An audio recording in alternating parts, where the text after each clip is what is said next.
Shivoham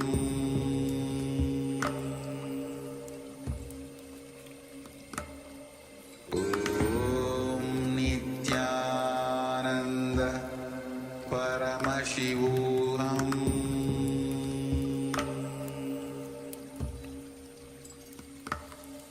Om Nithyananda Paramashivoham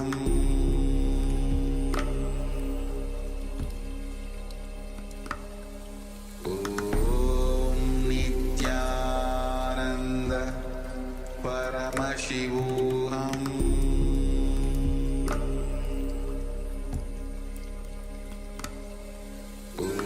Om Nithyananda Paramashivoham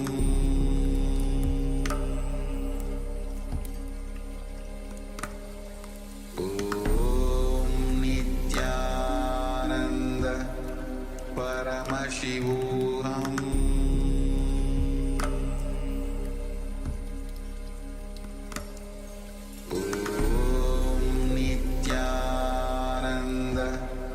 Paramashivoham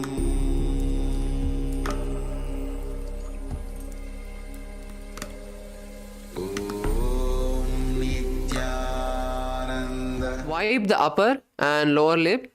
Om Ham Hridayaya Namaha. Wash your hand with an udharni of water. Now, with the index, middle and ring fingers of the right hand, touch above the upper lip and below the lower lip. Once again, wash your hand with an udharni of water. Now, with the index finger and thumb of the right hand, touch the right nostril, the left nostril, and then with the ring finger and thumb, touch the right eye, the right ear, the left ear. Once again, wash your hand with an udharni of water. Now, with the little finger and thumb, touch the navel, the right chest, and the left chest, and with all the fingertips, touch above the head, the right shoulder, the left shoulder, and the heart center. Once again, wash your hand with an udharni of water. Now, place your right palm on your left palm and place both your hands on your right thigh. We are now going to be entering into the Sankalpa, where the conscious resolution is going to be set and declared to the cosmos. So now close your eyes and start visualizing how you want to manifest your day today. Whether whatever you declared yesterday happened or not is different. But setting a new declaration every day is reaffirming your declaration to the cosmos, making that declaration stronger and stronger. So now start visualizing what you want to manifest out of today's yoga. Health-wise, breakthroughs in your personal life, in your work life,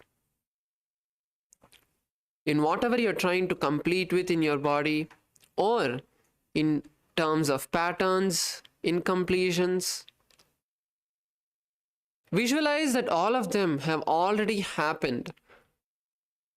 One by one, whatever you want to manifest, visualize that they have already happened.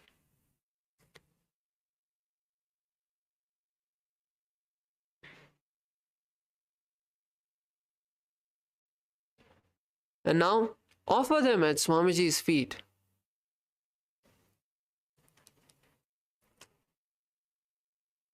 Now, with this powerful declaration that we have manifested, that we have given to the cosmos, we'll now be chanting the Sankalpa mantra.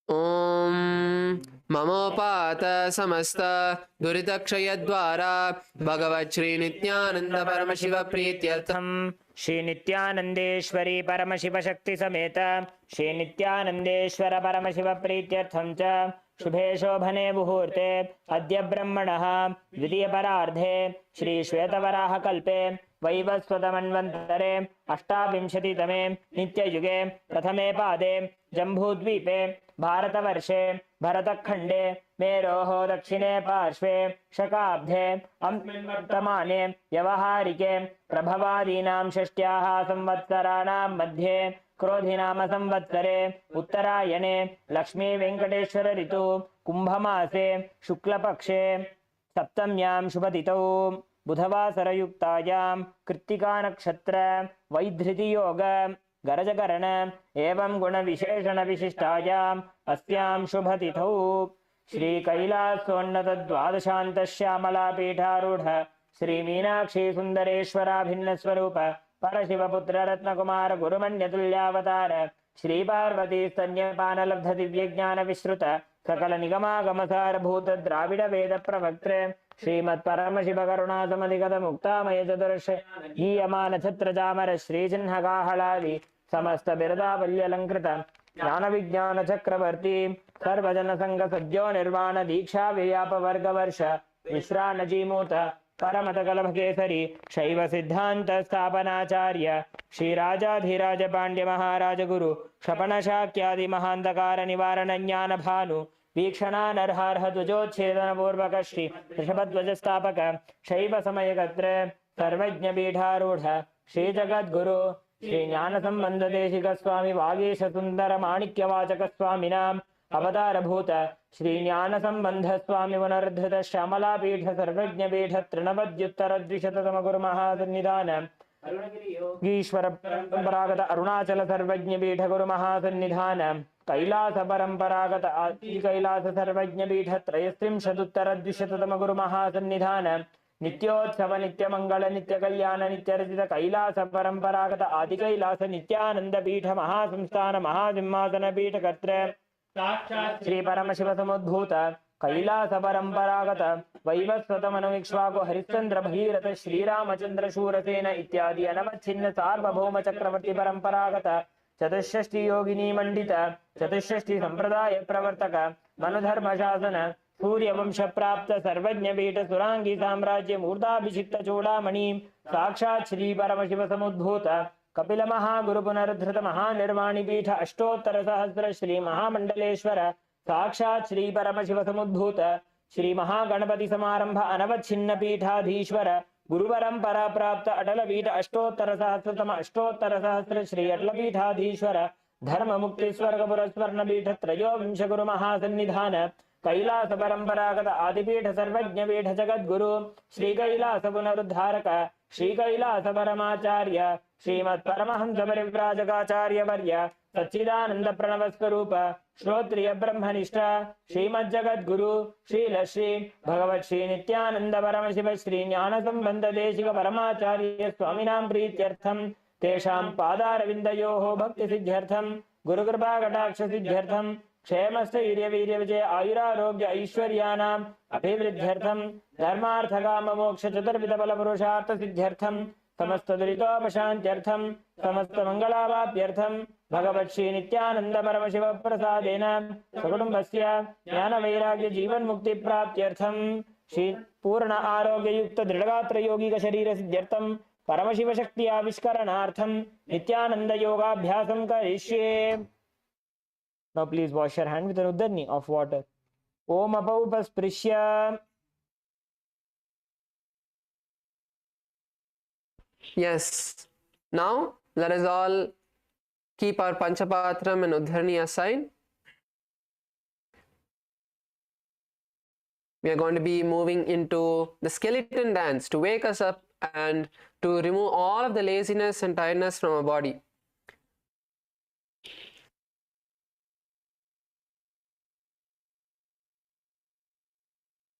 So all of us can stand up.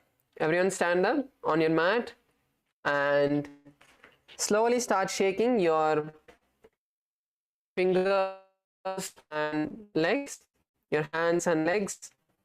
As you start visualizing yourself completely made of just bones. No flesh, no muscles, nothing, only bones. Intensely bring this visualization into your inner space. And now start shaking intensely with no particular pattern.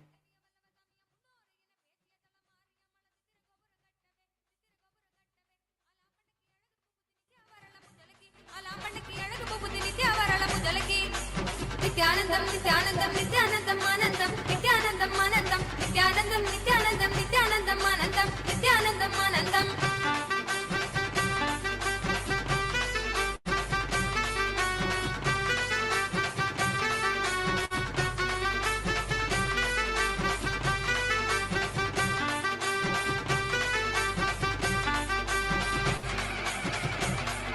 எட்டாம் படி எடுத்து எட்டு வருஷம் வரம் ஆபத்தர காளியம் கருப்பு சமயம் பத்தவதேவிய வல்லம சமயம் முன்னோரை என பேச்சிய தள மாரியம்மள சித்திர கோபுரம் கட்டவே அலாப்பண்ணுக்கு அழகு புகுதி நிதி அவரளவு தொலைகி அலாப்பண்ணுக்கு அழகு புகுதி நிதி அவரளவு தொலைகி நித்யானந்தம் நித்யானந்தம் நித்யானந்தம் ஆனந்தம் நித்யானந்தம் ஆனந்தம் நித்யானந்தம் நித்யானந்தம் நித்யானந்தம் ஆனந்தம் நித்யானந்தம் ஆனந்தம் நித்யானந்தம் நித்யானந்தம் நித்யானந்தம் ஆனந்தம் நித்யானந்தம் ஆனந்தம். Intensely shake your body. Do not give in to your laziness.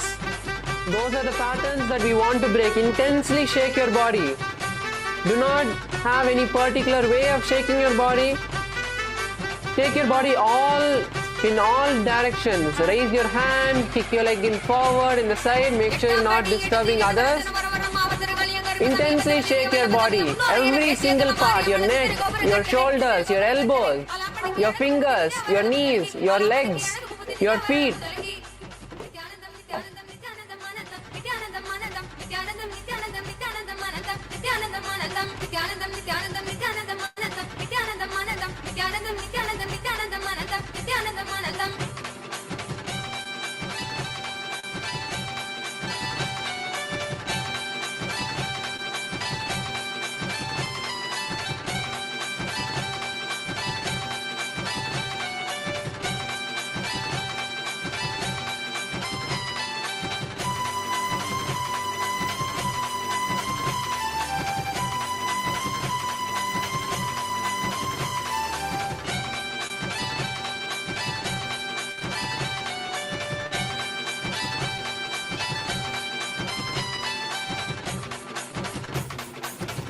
Now, slowly reduce the speed.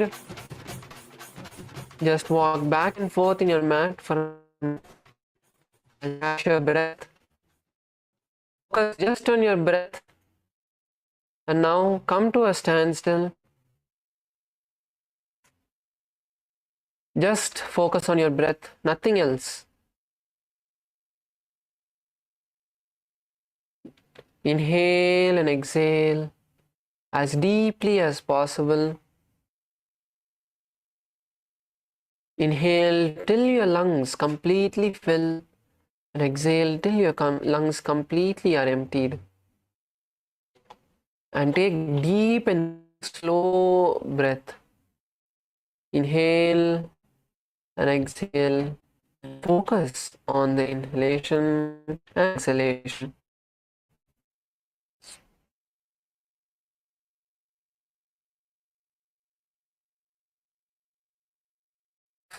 Feel your heart beating fast. Feel the energy pulsating throughout your body. Feel the heat radiating from your body. Allow the breath to slowly settle down. Yes, now you can open your eyes. So now we are going to be continuing with the next asana of our sequence. So now we are going to be moving into Gomukhasana. So all of us can come to a seated position. Now we are going to be crossing our knees. So place your right knee above your left knee. Place the right knee above the left knee and bring the heels as far away, as close to your buttocks as possible on the opposite sides, as close to the hips as possible, and try to center, align the knees. Bring both of them to a straight line. So one knee on top of the other knee. So align the knees one on top of the other and then place both your hands on top of top. So here is the right knee. So you can place hands one on top of the other on the right knee. Now we are doing the Sheetkari Kumbhaka. The Sheetkari Kumbhaka is where you inhale with your teeth clenched, sucking the air through the mouth, making a hissing sound. Then once you completely inhale, hold the breath as long as you can comfortably, and then release. Exhale the air from the nostrils. The Shastra Pramana says that this will completely remove hunger and sleep and will raise the Kundalini. Start performing this Sheetkari Kumbhaka. Yes, Kailasa, Ikador, Nithyananda, Parandaman Maharaj. I'm not able to see the participants. I'm able to see only yourself seated and doing the yoga. If both of them have not come, can you also just give them a call? Yes, of course. Yes. Nithyananda. Maharaj. So the next component is the visualization. Hold the visualization of a cow in your inner space, especially the face of the cow. Hold the visualization of the face of a cow, as Gomukha means the face of a cow. Perform the Mula Bandha. Tighten the perineum. Squeeze the perineal muscles.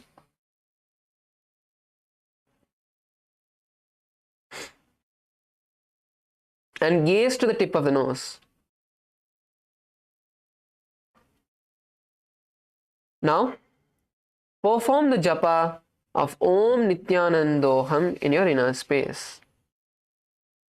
सव्ये दक्षिणगुल्फं तु पृष्ठपार्श्वे नियोजयेत् दक्षिणेऽपि तथा सव्यं गोमुखं गोमुखं यथा.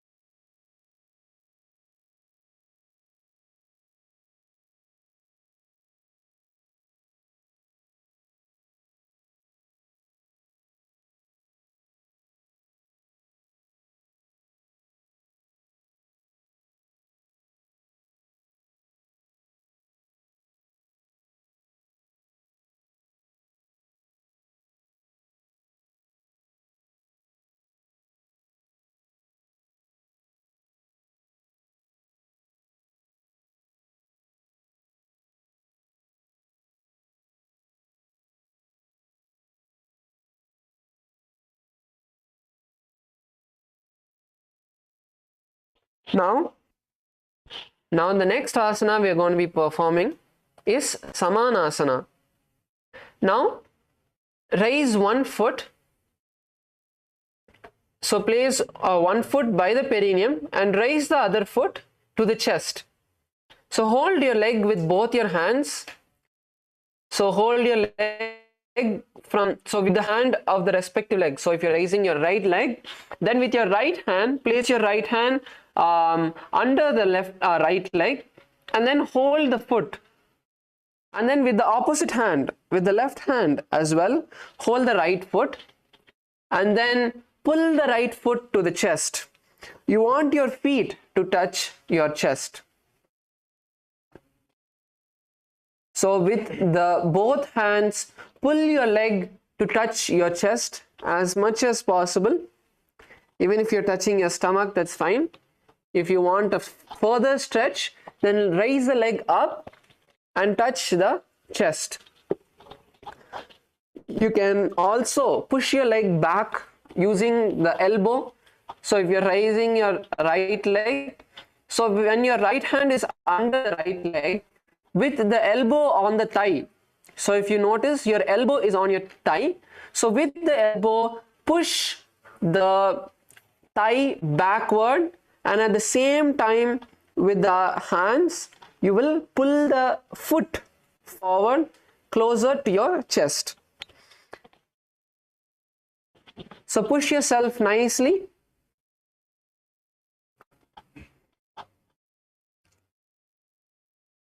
Push yourself nicely.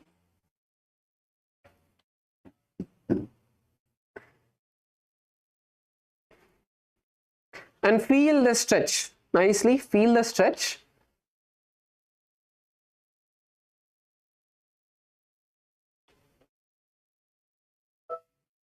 Feel a stretch and push your legs as back as you can. Yes, Nithyanandam, there are a few new participants in Kailasa Ikadar. Nithyanandam to all of them. So yes, all of you can also perform the Samanasana. Lift your leg to your chest as much as you can. You can ask even both of them to sit down, Maharaj. They can also follow along with us.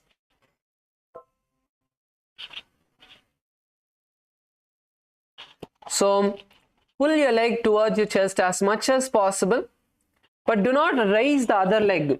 The leg which is on the ground, do not raise the leg. Place that firmly on the ground, nicely tucked, the heel nicely tucked under the perineum.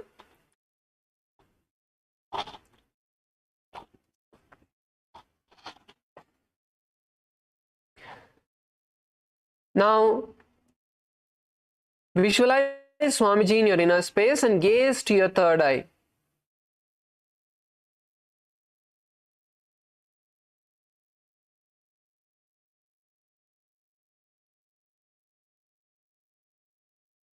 Perform the Mula Bandha, tightening the perineal muscles.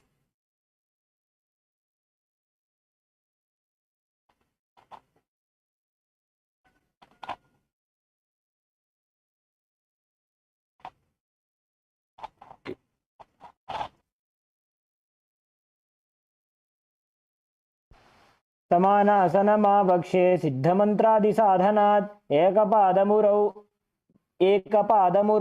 दत्त्वा गुक्षोऽन्यलिङ्गवक्त्रगे एतद्वीरासनं नाथ समानासनसंज्ञकम् इत्याकृत्य जपेन्मन्त्रं धृत्वा वायुं चतुर्दले. Yes. Now, with the leg that you had raised, now continue to hold it in the same place.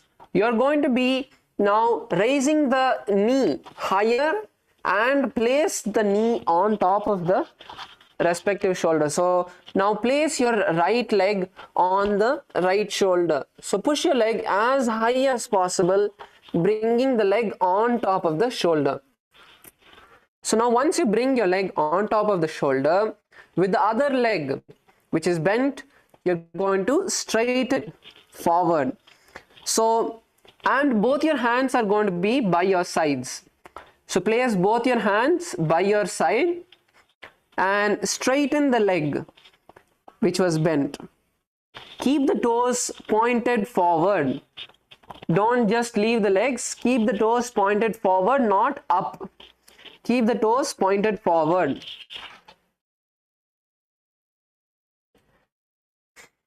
And stay there. Come on, stay there.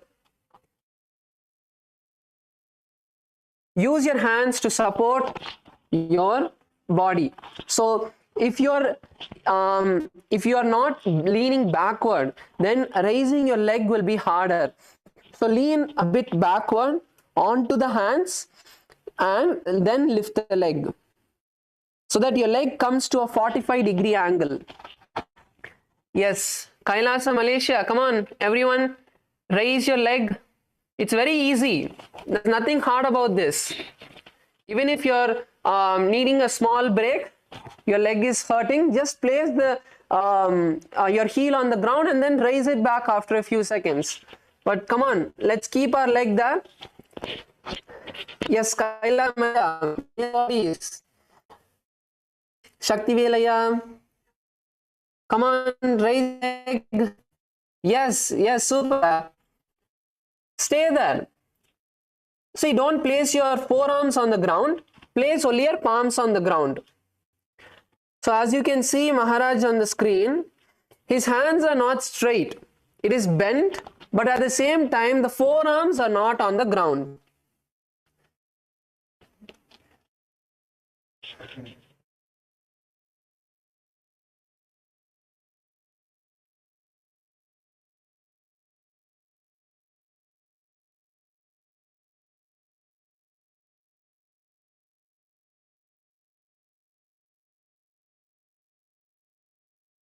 Yes. So raise your leg as high as possible. And all the hall volunteers, don't try to lift the leg of the participants. They should lift the leg as high as they can. Come on, let's stay here. Let's stay here.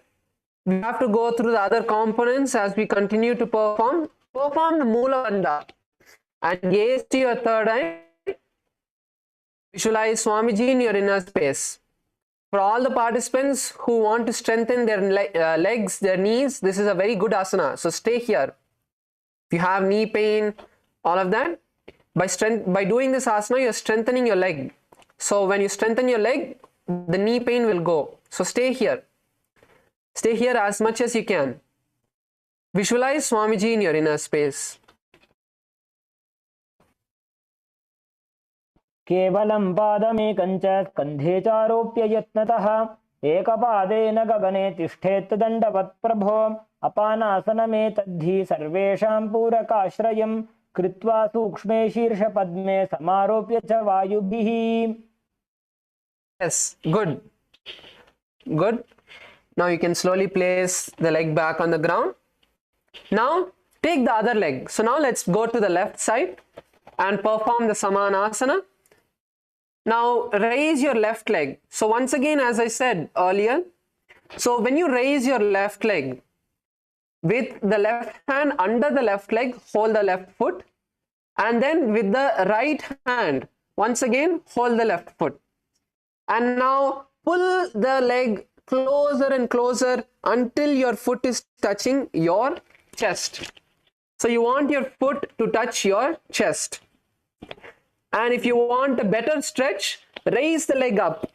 Raise the leg onto your forearms, onto your arms and shoulders. And then pull the leg as close to the chest as possible.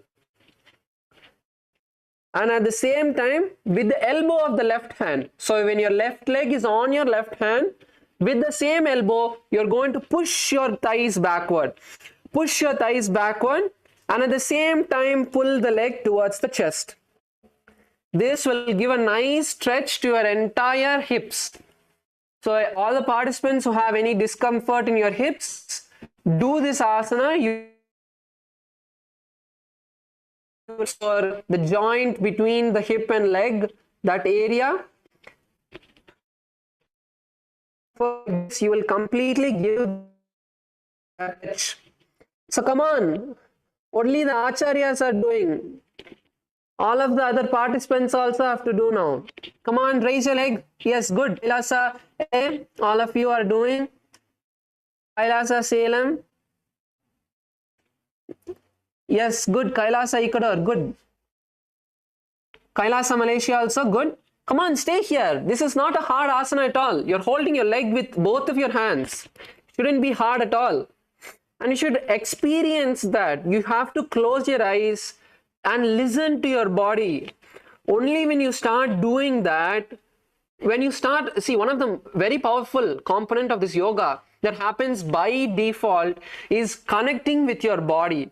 All of us just use our body like a machine. None of us spend time with it. And then when we get sick, then we are like, oh, my body is sick. I'm not able to recover from the sickness. That is because we have never connected with our body.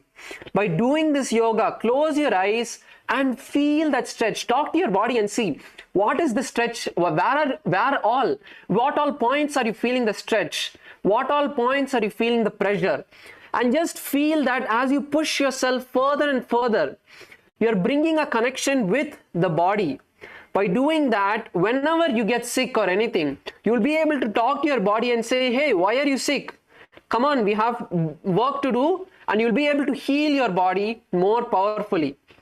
So this is something all of us should do. Come on, raise your legs, stay there, let's stay there. KAILASA Malaysia, come on, raise your legs up. Pugalendranaya, come on. Yes, KAILASA male bodies, good. Pull your leg as high as possible. Just, you can even rock your thighs. Sorry, you can rock your legs if you want. it will kind of loosen and make the stretching a bit easier.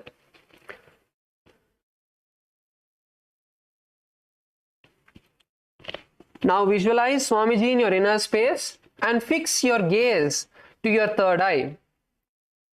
Fix your gaze to the third eye and perform the mudra.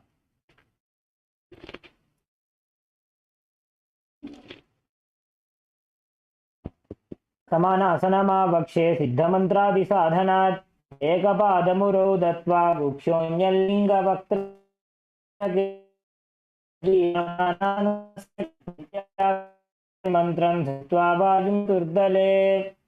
Good. Good. Yes. Now all of you can place a leg on the ground. Now we move to Apanasana. Now once again raise the same leg. So let's all raise our left leg and place the left leg onto the left shoulder. So all of you can place your left leg onto the left shoulder. Basically raise your leg as high as possible. So if you're able to raise it all the way to the shoulder, that's great. However high, even just onto your forearms, wherever you're able to raise the leg and then place the hand on the ground. So if you're raising your left leg, then place the left hand on the ground and then place the right hand also on the ground. So you want to place your hands as back as possible. So try to keep your hands by your hips. So even if your legs are low, if your legs are just on your forearms, try to place your palm back by your hips. So keep both of your hands by your hips and then the other bent leg, you're going to straighten it as high as possible. If you want to make the asana easier, you can lean a bit back. So when you lean a bit back, the leg automatically, the center of gravity moves towards the body instead of the leg. So it becomes easier to stay there. But hold. Okay, so we're all going to do the asana together now.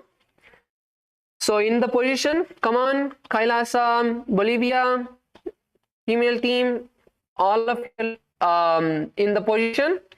KAILASA, Malaysia, Baluaya, come on, place your leg. Yes, place your leg on the shoulder. Yes, tell me, Aya. Yeah, I just please ask him to go in slow motion. How he puts the leg top. Here, this one we can do, but yeah, we can show you in slow. We can show it to you once again. So first place your left leg on the left shoulder. Okay, so from Samanasana, place your left leg on your left shoulder, on your left hand, wherever. So if you can, on your shoulders, on your forearm, on your wherever, whichever position you can, place the leg and then place the hand by your side. Place the hand by your side. Place the hand, no, the same left hand. So your left leg, Baloya, your left leg is on your left hand. So place the left hand on the ground. Yes. Don't need to hold, you don't need to hold it. Just slightly bend your elbows. Slightly bend the elbow of the left hand so that your left leg rests on your hand. So if you see Maharaj, his left leg is on the left hand and his elbow, the left elbow is slightly bent. So this gives the leg a little place to rest. And then with your opposite hand, with your right hand, you're going to place it by your right hip. So by your right hips, you're going to keep your right hand and then raise the right leg up. If you're able to straighten your knees, that's good. If you're not able to, that's fine, but raise the leg as high as possible, at least to a 45-degree angle. 45 degrees, that's good. And stay here.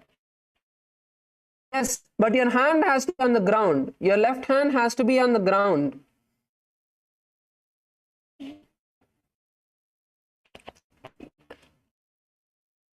Yes, good try, good try, Aya. Good try. Keep doing it. See, keep doing it. You will be able to find how to, which place of your body is able to hold the leg. Okay, so let's all lift our legs and hold it there as we visualize Swamiji in our inner space and gaze to the third eye.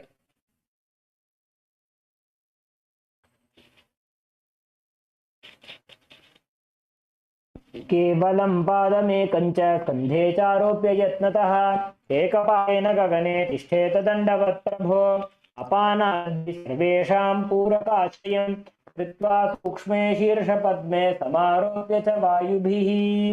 Good. Yes, all of you can lower your legs down. Now we are going to be performing Gomukhasana. So last time we had placed our right leg on the top. This time we are going to be placing our left leg. So all of you can place your left leg on top of your right leg. And pull the leg as back as possible, aligning both the knees. Yes, Kailasa Salem, good Aya. So align both the knees. Yes, Kailasa Bolivia, good. Yes, Kailasa Malaysia, come on. I see in the second row, one ma is yet two ma. Cross your legs, good. Kailasa, good. Now please not visualize one face. So put your hand on the top knee, not on the bottom knee. Pugalendranaya, top knee, yes.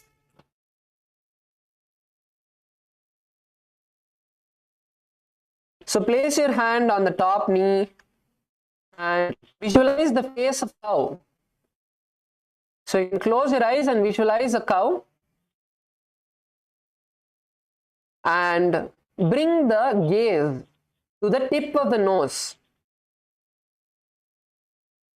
And now start performing the Sheetkari Kumbhaka. Let me repeat what the Sheetkari Kumbhaka is. So clench your teeth. So bring the upper and lower teeth together and inhale through the mouth, making a hissing sound. And once you have inhaled completely, hold the breath.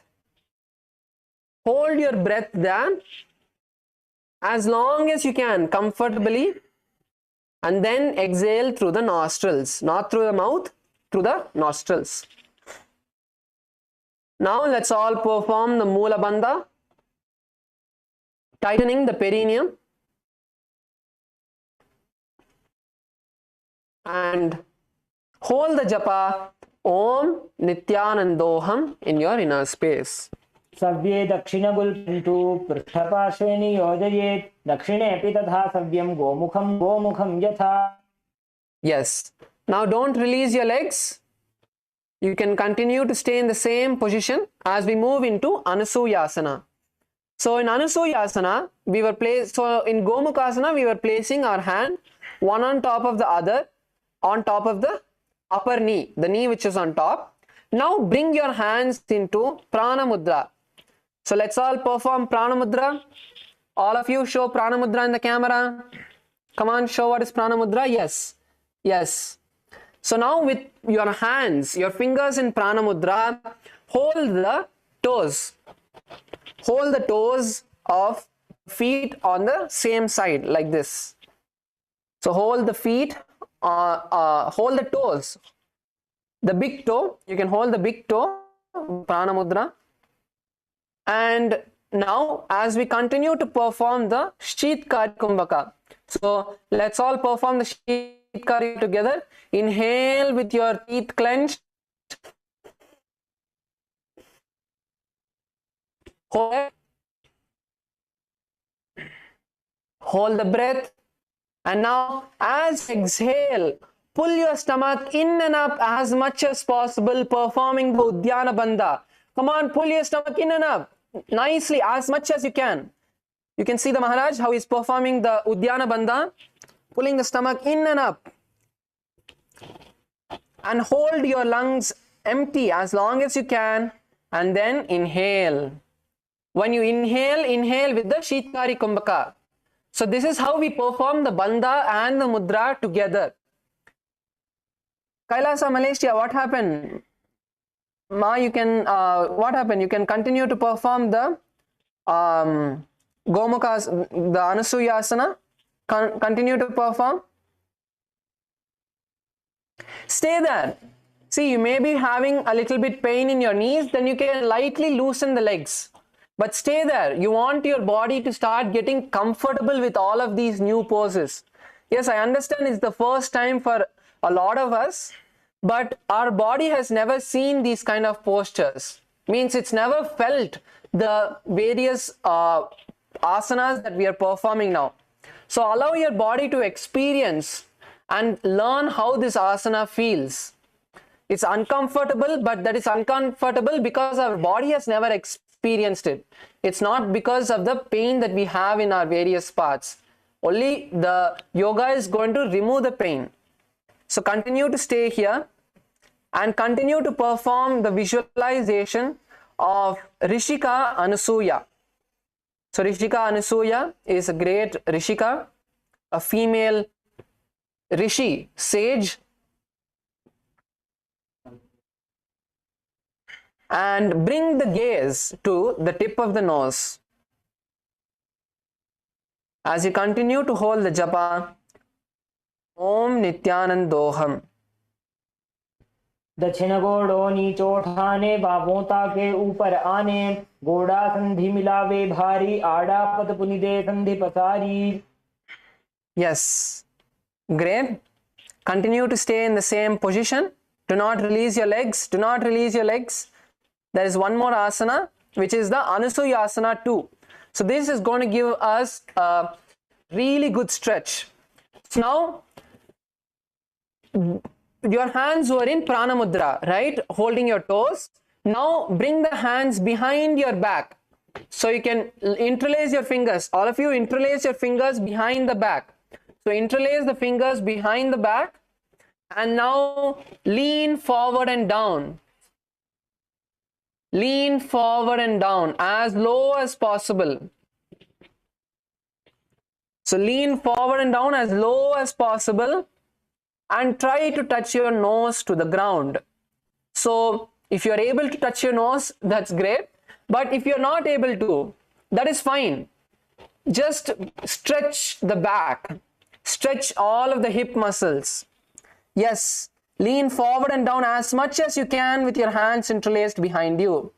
Yes, Kailasa Malaysia, male team. Shakti Vilaya, that's really good. I've been seeing you. You have been trying from the start to perform the asana. That's great, Aya. That's the will persistence that's going to get you there. So, interlace. Baloya, interlace your hands behind the back. Interlace your hands behind the back. You're holding your toes. Yes, good. And lean forward and down. Try to touch your nose to the ground. Yes, Kailasa LA female team, great.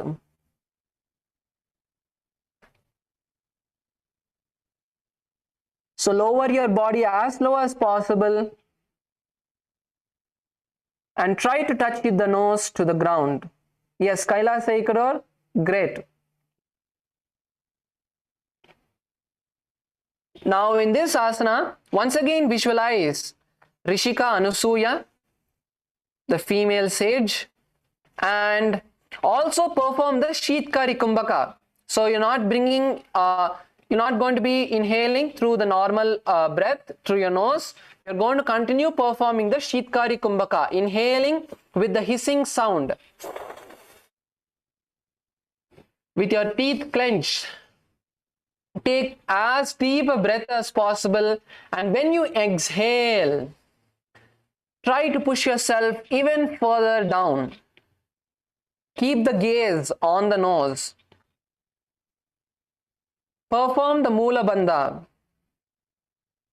tightening the perineum. And when you're performing this asana, don't raise the buttocks off the ground. Keep them on the ground.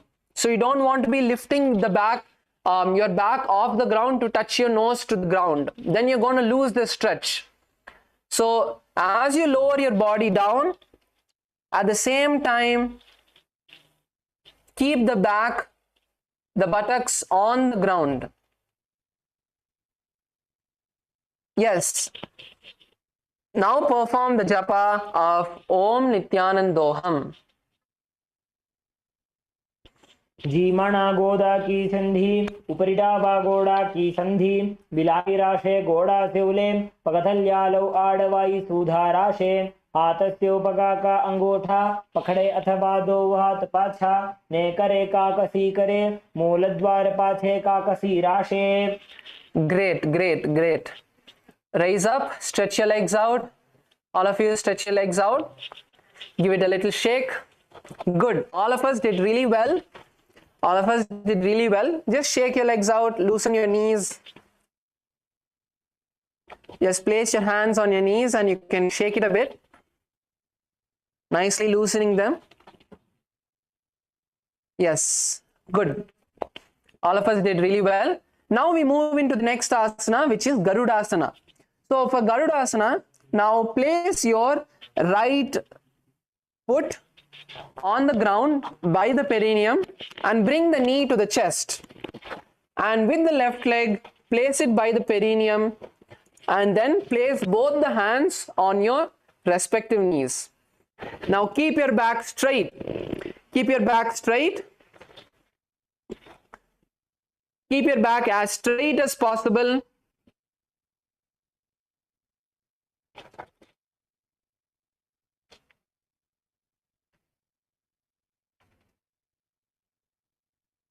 So bring the legs as close to the perineum as possible.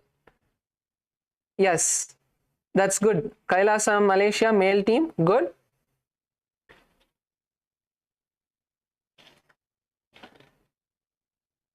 Everyone else also is doing good. And now bring the tip of the gaze to the nose. So gaze at your nose. So why these particular gazes? Let me just give us a quick recap. When we bring the gaze to the tip of the nose and lock our eyes, see, even if we lock our eyes at any particular point, that is going to reduce the amount of visualization and thoughts that are generated inside of us. So when we are having a low thought, then we are able to focus on the asana without any distractions. So if you focus on something that's in front of you, it's going to move. For example, something in front of you if you're doing, you're going to see something, you're going to again get distracted.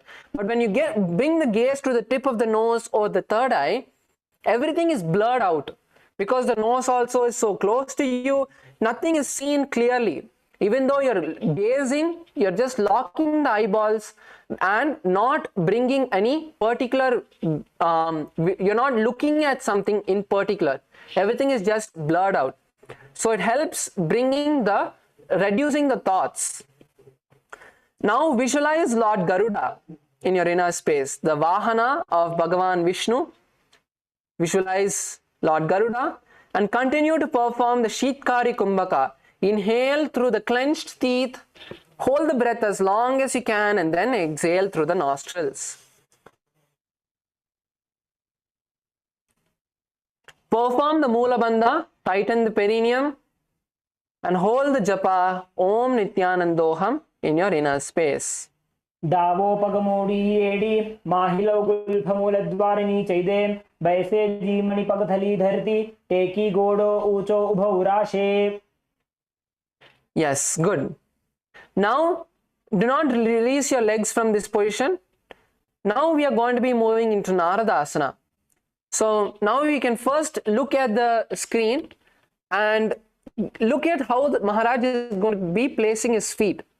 So from this position, you're going to be placing the foot that was by the perineum under the perineum. So you're going to basically almost sit on the leg and with the other leg which is on the ground, you're going to be placing it as close to the perineum as possible. So this is the seated position of how you're going to be. And now your hands are going to interlace behind the neck. So interlace your hands behind the neck and turn outside your knee. Turn outside your knee as much as possible. So turn outside your knee as much as possible and keep the elbows together.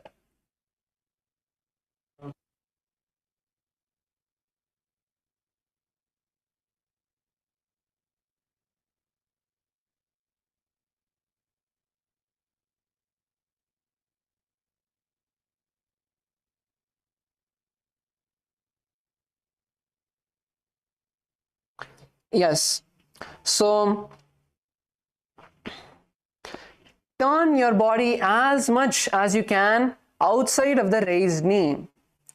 So you're going to give yourself a nice stretch over here. Nice stretch to the back.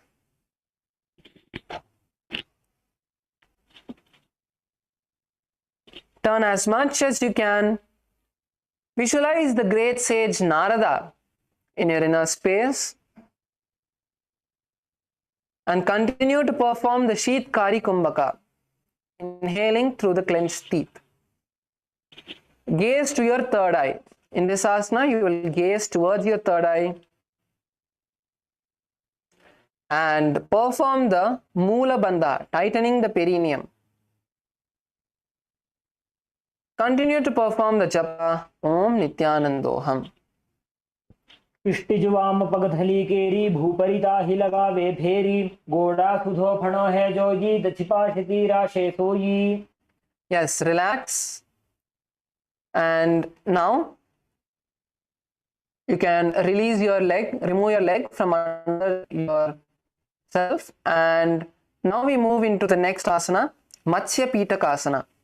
So for Matsyapakasana, now you're going to be placing, so you were sitting on one leg, right? So you're going to place that on the opposite thigh. So if you're sitting on your right leg or if you're sitting on your left leg, you're going to be placing the left leg, for example, on the right thigh. And keep the right knee bent. So keep the right knee bent and bring the leg as close as possible to your chest. Yes, that's good. KAILASA Malaysia male team, that's good. And now, so your left leg is on your right thigh. Now with your right hand, you're going to hold the big toe of your right leg. With the right hand, hold the big toe of the right leg. And with your left hand, you're going to tap the leg, the left leg, and hold the calf of the right leg. So both hands on the right leg. With the right hand, hold the big toe of right leg, and with the left hand, hold the shin of the right leg. Yes, KAILASA Salem, that's good, Aya.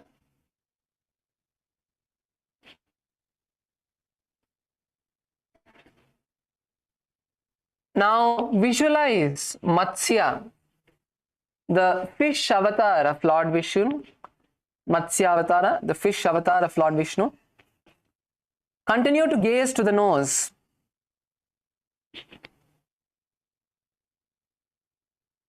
Continue to gaze to the nose.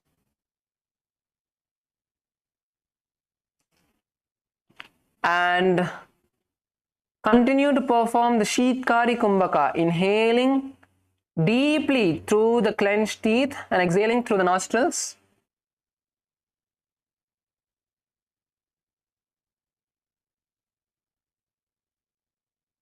Perform the Moola Bandha, tightening the perineum.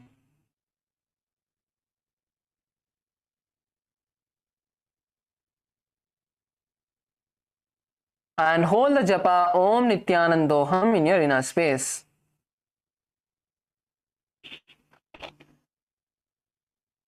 Women वामाङ्गुष्ठं तु गृहीतं मत्स्यपीठकं योनिवामेन संपीड्य मेढ्रादुपरि दक्षिणम्. Yes. Now we are going to be repeating this entire sequence of 6 asanas on the opposite side. So now let's once again do Gomukhasana. So last time we placed our left leg on top. This time we can place our right leg on top. Or if you did the left leg on top, your right leg on top and left leg bottom, you can place left leg on top. So once again, bring the knees together in a center position, centering it. Bringing the knees in one line to yourself.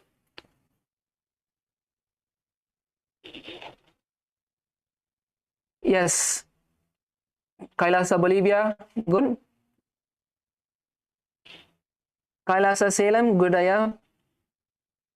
LA female team, good. Male team, what happened to the Aya next in the second row on a red mat? He's lying down. Nithyananda, it's not shavasana time yet.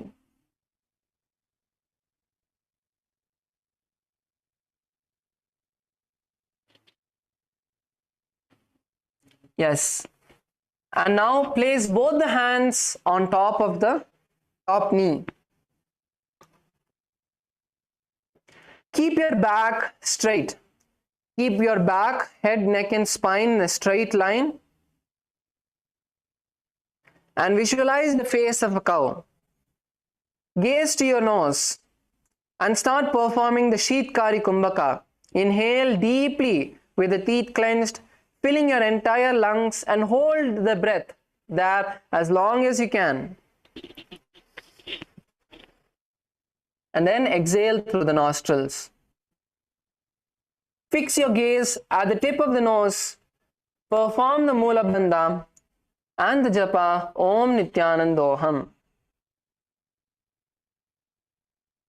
सव्ये दक्षिणगुल्फं तु पृष्ठपार्श्वे नियोजयेत् दक्षिणेऽपि तथा सव्यं गोमुखं यथा.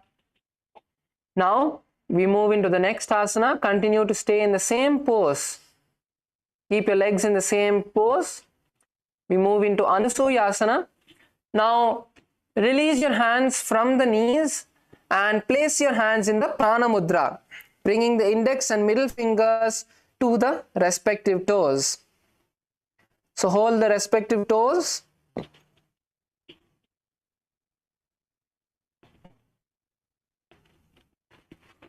So how much ever you're able to bring both of your knees together, that's fine.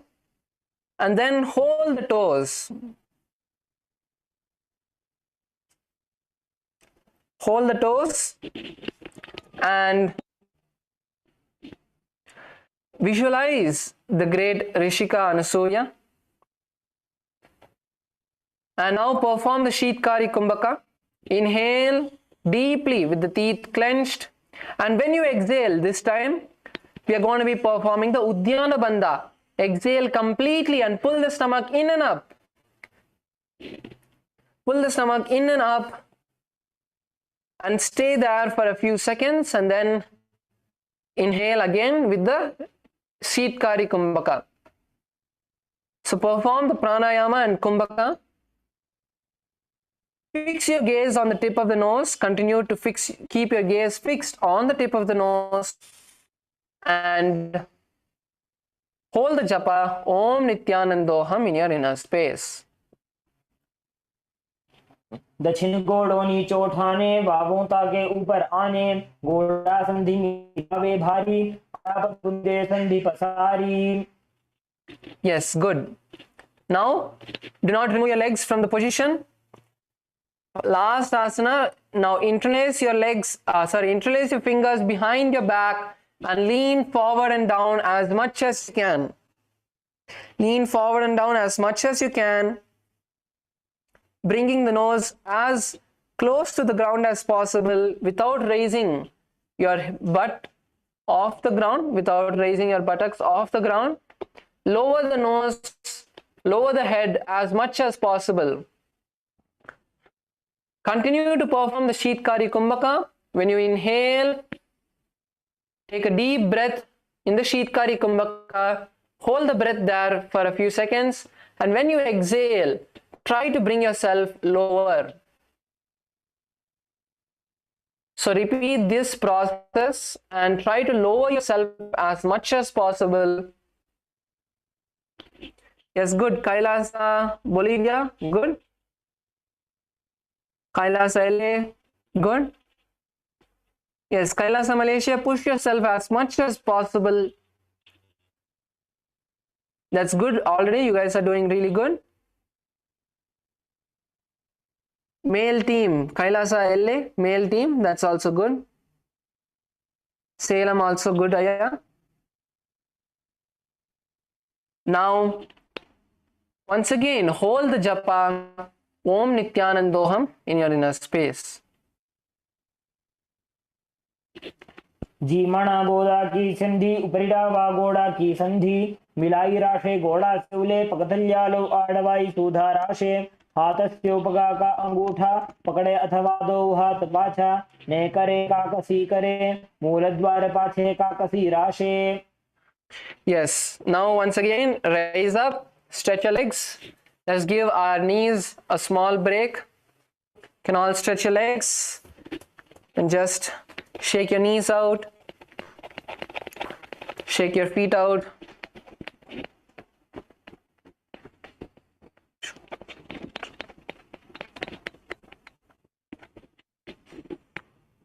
And now we move into Gaudasana. So for Gaudasana, this time you can bring the right leg down, foot all the way to the perineum, and with your left leg, bring the foot all the way as close to you as possible.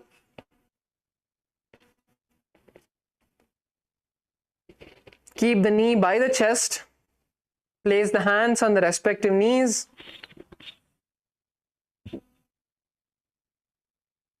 Kailasa, Bolivia 4. The camera with two ma is there. That camera can one ma is not performing. Can you also you can also do ma. Place one leg by the perineum and the other leg by the chest, and visualize Garuda in your inner space.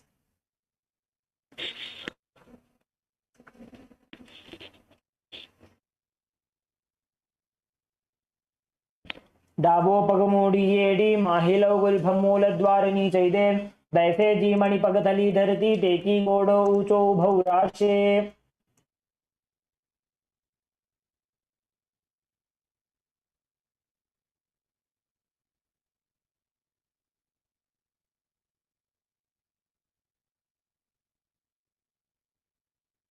Yes, now relax.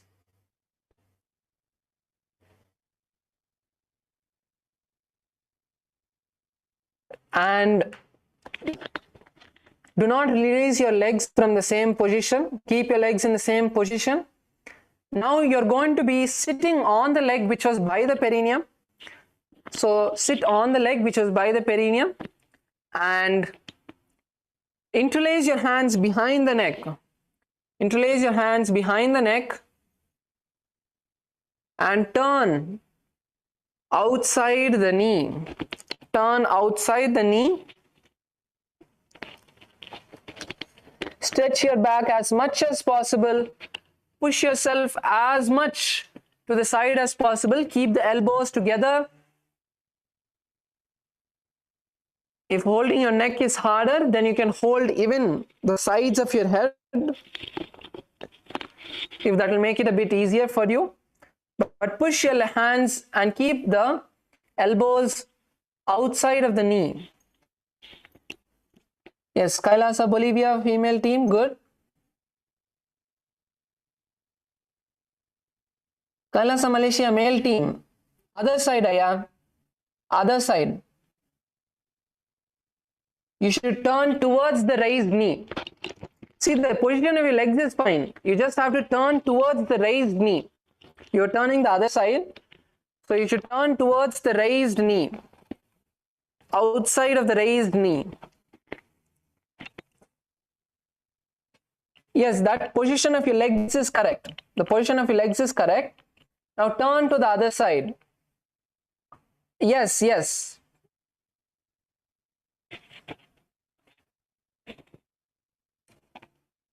Kailasa Salem, Aya, keep both your hands together. Unga elbow சேர்ந்து வெச்சுக்கோங்க.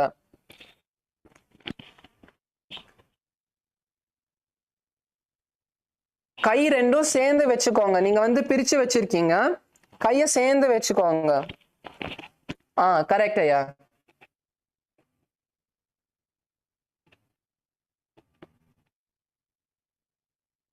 Yes, Kailasa LA, good. Now, visualize the sage Narada in your inner space and gaze to your third eye. Continue to perform the Sheetkari Kumbhaka. Tighten the Moola Bandha and hold the visualization of Om Nithyananda Paramashivoham. इष्टिजुवाम पर्वथली केरी भूपरिता ही लगावे फेरी गोड़ा सुधोफण है जोजी दछिपाशती राशे सोई. Okay, now relax, and now the leg which you are sitting on, so whichever leg you are sitting on, now place that leg on the opposite thigh. So you can place your right leg on the left thigh and bring the leg as close to your body as possible. So the closer you bring your leg to your body, it will be easier to hold the leg. So now with the left hand, hold the left leg, big toe, and with the right hand, wrap the right leg and hold on to the left shin. Keep your head, neck and spine in a straight line. Push your back forward. Keep your back straight. Yes, that's good, Kailasa Malaysia. That's good. Now straighten the knee. Raise the knee up. Yes.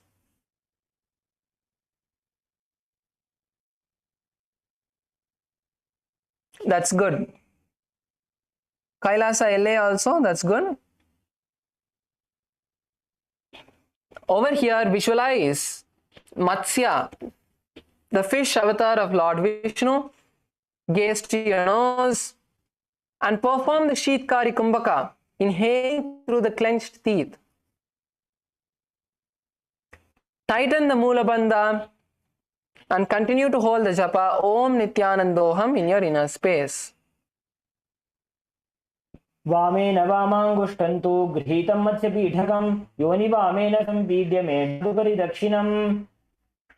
Yes, good. We have all completed this sequence, and now we are moving into the next sequence inside of this Pratama Vinyasa Krama itself. So the next is the Matsendrasana.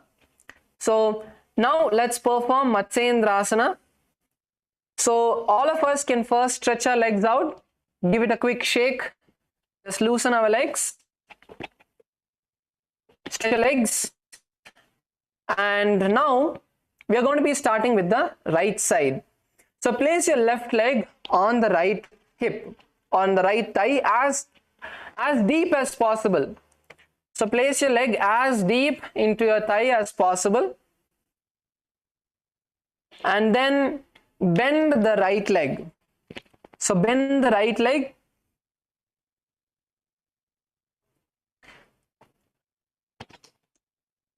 Let's all bend our right leg. Kailasa Bolivia, female team. Bend the right leg.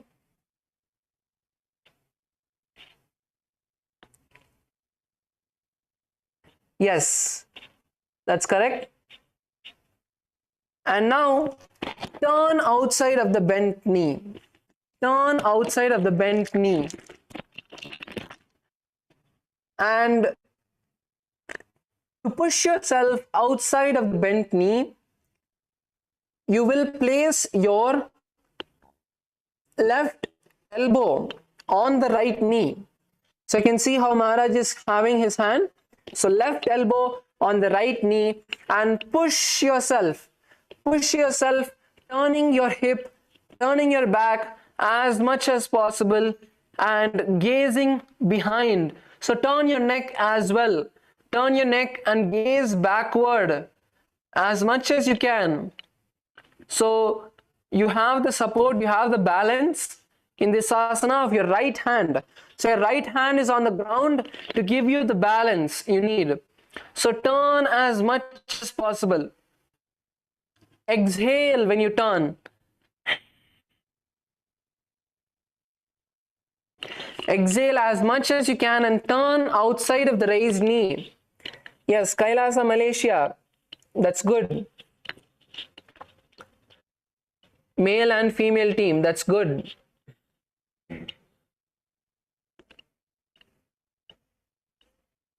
Ma, on the first row brown mat, opposite side, Ma, you need to turn to the opposite side. So whichever knee is raised, you want to turn outside of that leg. Yes. So you can see how the Ma, the first row, purple mat is doing. So turn outside of the raised leg, the knee which is bent. Turn outside of that leg.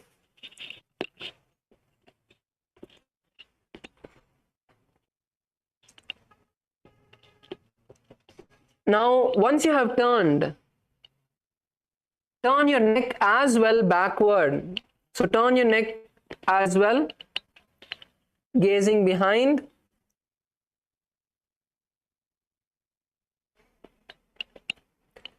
So we're going to continue to perform the Sheetkari Kumbhaka, inhaling through the clenched teeth, holding the breath and exhaling through the nostrils. Gaze to the third eye. In this asana, we're going to fix our gaze to the third eye and perform the Mula Bandha.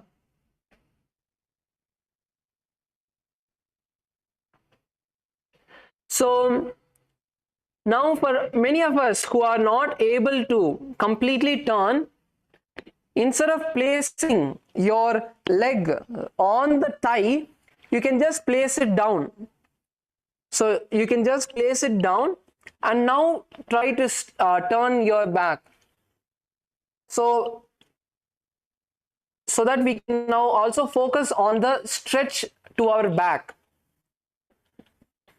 So place your leg down and twist yourself. So this will be easier because earlier your leg was on the thigh and it was also obstructing you from turning a bit. Now if you place that same leg down, now you can turn. Yes, Shakti Velaya. Turn yourself as much as possible now. Yes, that's good, Aya. That's good. So if you want an easier variation, this is it. Place your left leg, which was on the thigh, down by the buttocks on the opposite side and turn your back as much as possible. So this will make it easier for you to twist your body, but keep the knee raised.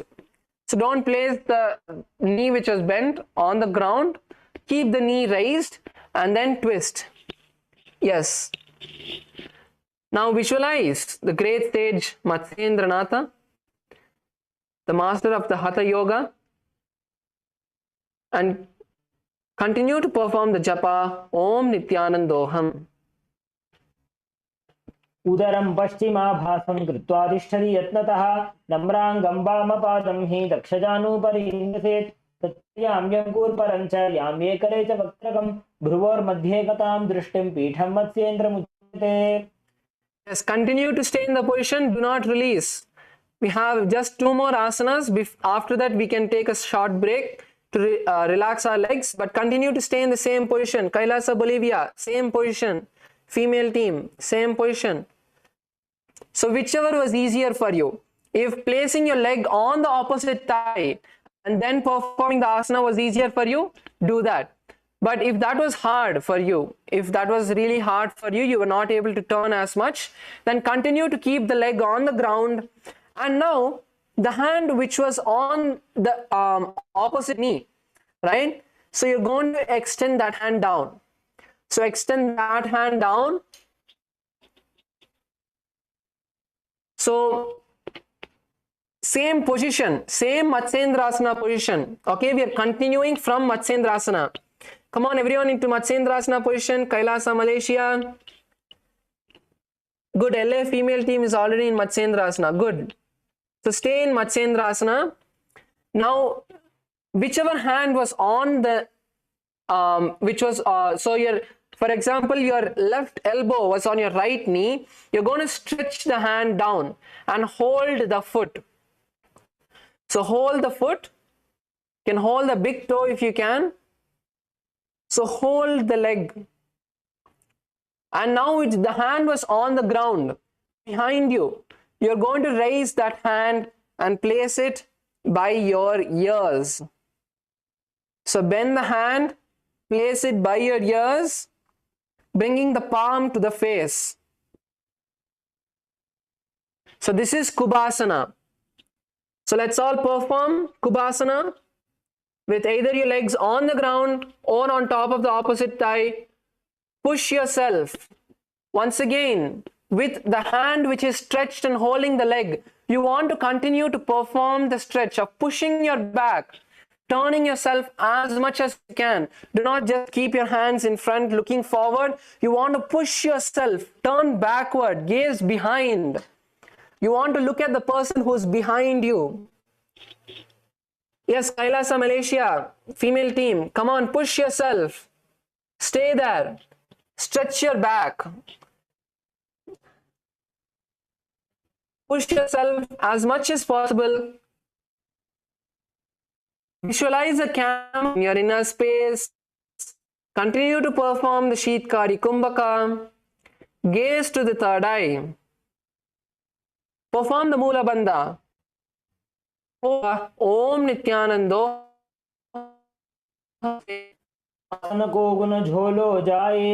Continue to stay there.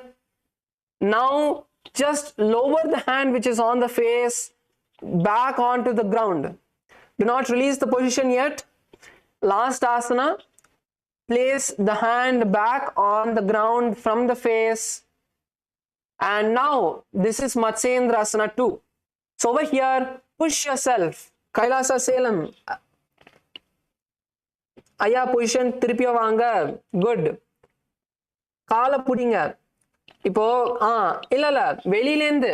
So you have to hold your leg from outside. வெளியிலேந்து காலை பிடிக்கணும். நீங்க உள்ளேந்து பிடிக்கிறீங்க. உங்க கையை முட்டிக்கு வெளியே வச்சிட்டு காலுக்கு வெளியே வச்சிட்டு அதுக்கப்புறம் உங்க காலை பிடிங்க. Super. So place your hand from outside of the leg and once again pull yourself. Now you have both hands, a lot of support. Now pull yourself as much as possible. Turn as back as possible, stretching the back, stretching the hips as much as possible. Gaze to the third eye. Yes, Kailasa Bolivia female team. Good.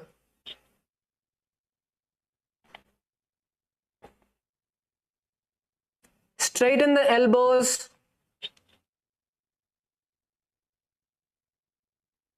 Fix the gaze to the third eye. Do not release yet. Fix the gaze to the third eye. Perform the Mula Bandha.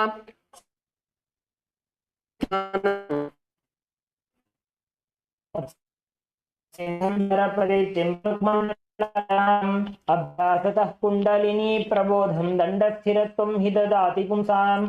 Yes, now slowly release. Slowly release. You don't want to go fast. Slowly turn your back. So you might feel that your back is caught or you got a muscle catch. Don't worry, it's not a muscle catch. It's just that your back has stretched so much, like maybe for the first time for some of us. So now we are going to be performing the Matsendrasana, this entire asana sequence, these 3 asanas on the opposite side. This will release the back. So if you're feeling that your back is kind of stuck, don't worry, it's not stuck or anything. You just have to perform the stretch on the opposite side. So come on, let's all now place the, get into the position. Get into the position.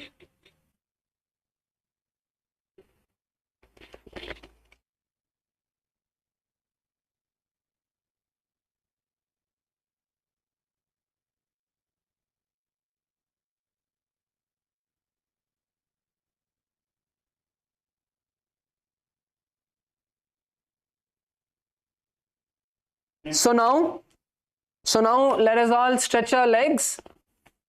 All of us can sit down. No, we're not standing up. We are going to perform the asana on the opposite side. Sit down. Everyone please sit down. So now if you had placed your left leg on the right thigh, now place your right leg on the left. Place your right leg on the left thigh. Bend the knee. Left knee. And turn out of the left leg. So this time place your right elbow on the left knee. So try to place your right elbow on the left knee and then push your leg. When you push your leg, automatically turn as much as possible, gaze backward. Don't try to look forward. That will reduce the stretch because you're turning your spine backward. So you want to continue your entire upper back, your entire upper body in the same motion, turning backward. Push yourself as much as possible. If your knee is raised off the ground, that's fine. Focus only on the twist. Focus only on the twist. Turn back as much as possible. Place the opposite hand on the ground behind you.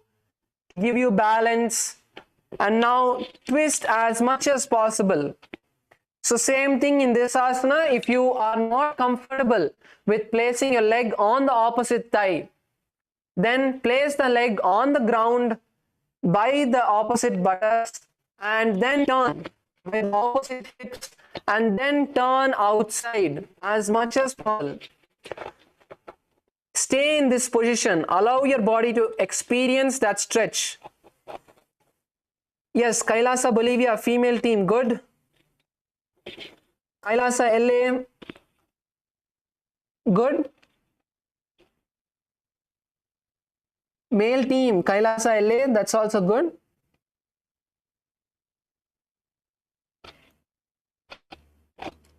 And Salem, good. Now in this asana, visualize the great sage Matsendrasana, the master of the Hatha Yoga. Perform the Matsendrasana.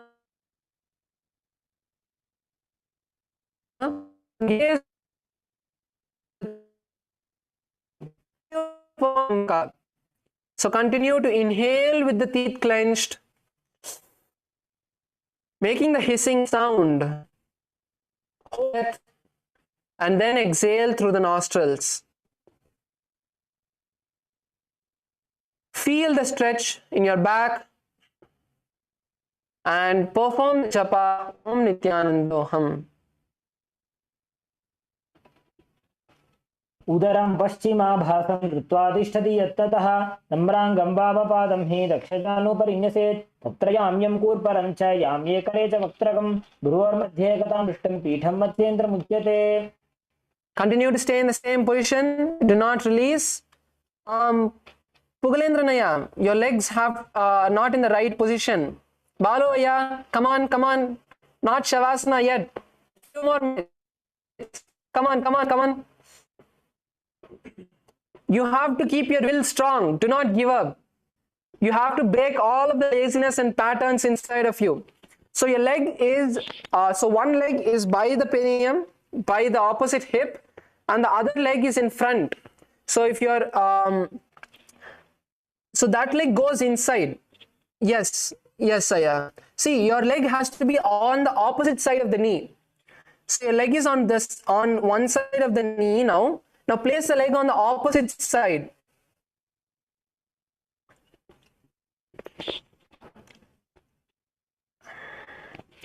Pugalendranya, just look at the camera once. Just look at the camera once. So the way your leg is, it's like this. Currently, it's like this. It's on the same side. You need to lift the leg and place it on the other side of the knee. Other side of the knee. Yes, that is the position. Yes. Now you have to turn. Yes, that is correct. Yes. So for all the participants who are doing the asana with the leg on the ground, this is how your leg has to be. Your leg has to be on opposite side of the knee and then twist. Okay. So now we move into Kubasana. So keep your legs in the same position, and now the hand which was on the opposite elbow. So the hand which was on the opposite knee, now you're going to stretch that forward and down and hold the leg. And with the other hand, you're going to raise it towards your head. And with the hand that's stretched and holding the leg, you're going to twist your body. So you're going to twist your body as much as possible. For all the participants whose leg is on the opposite thigh, do the same thing. Twist the body as much as possible and gaze backward. So the hand which was down, bring it to the face and place it on the cheek. So on the ear, next to the ear, by the cheek, like you're holding a mobile phone. So like that. Place your hands on the face and twist your body as much as possible. KAILASA Malaysia, come on. Turn forward. Stretch your back. So as much as you did on the right side, now you have to do on the left side. Only then there will be a balance in your back. So stretch yourself as much as possible and visualize a camel in your inner space. Visualize a camel and gaze to your third eye. Continue to perform the Sheetkari Kumbhaka, inhaling through the clenched teeth and exhaling through the nostril. Perform the Mula Bandha, tightening the perineum, and hold the japa Om Nithyanandoham.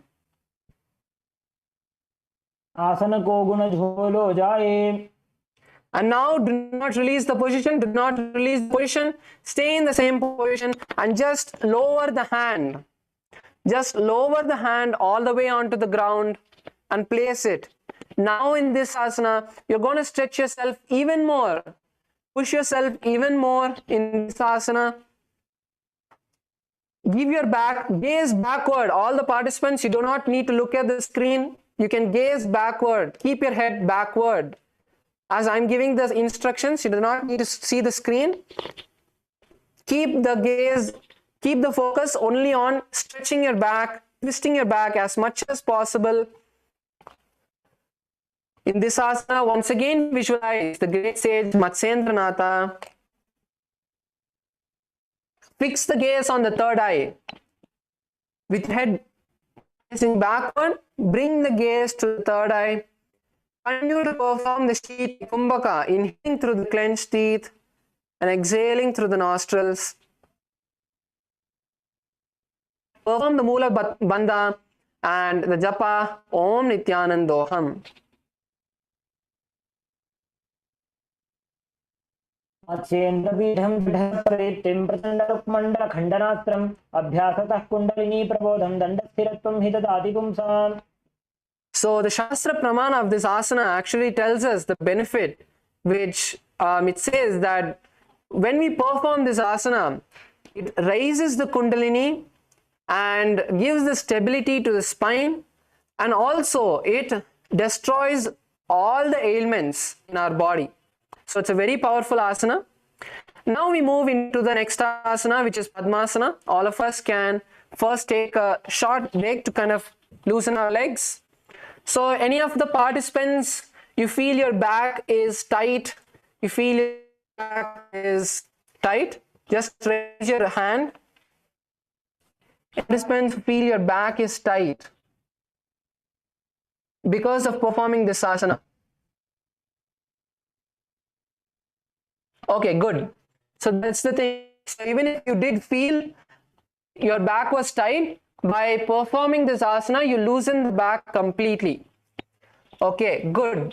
So now we are going to be spending a few minutes on Padmasana, and then we will be moving into Shavasana. So let us now first perform the Padmasana. So Padmasana is basically placing either leg. So placing your right leg on your left thigh and then placing the left leg on the right, or the opposite, whichever is comfortable for you. So how many of us over here can do Padmasana? Raise your hand. How many of us can do Padmasana? Oh wow, Balu Aya, super. Super Aya. That's good, that's good. Come on, let's all get into Padmasana. If you can, stay there. Good, Salem Aya, good.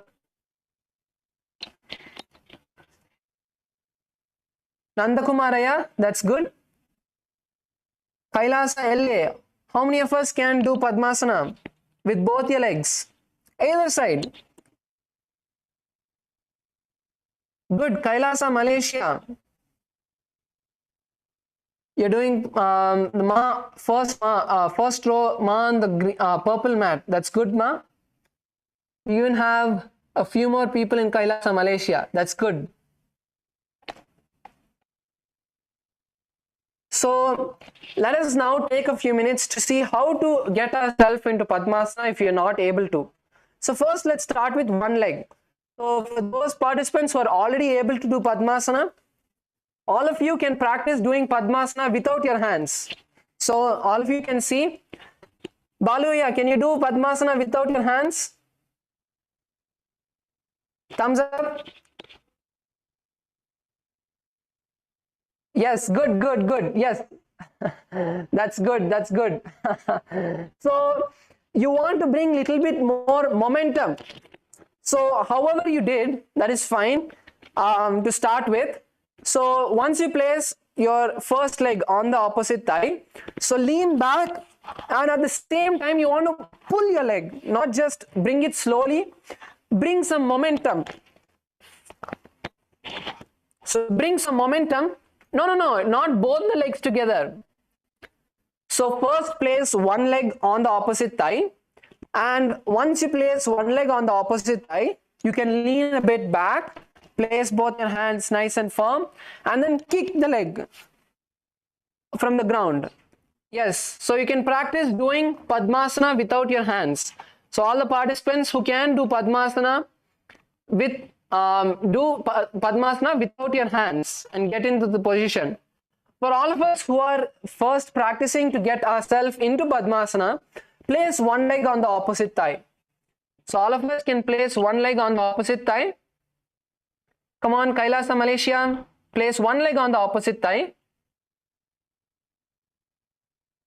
Now with the other leg, so bend the other leg as close to your knee as possible.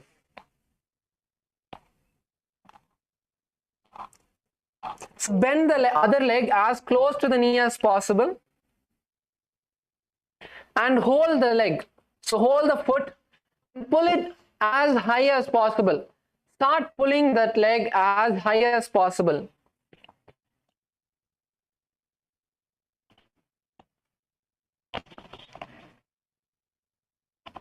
Yes, that's good. Kailasa Malaysia, that's good. So place one leg on the opposite thigh and take the other leg. Take the other leg and start pulling it up. Start pulling it up.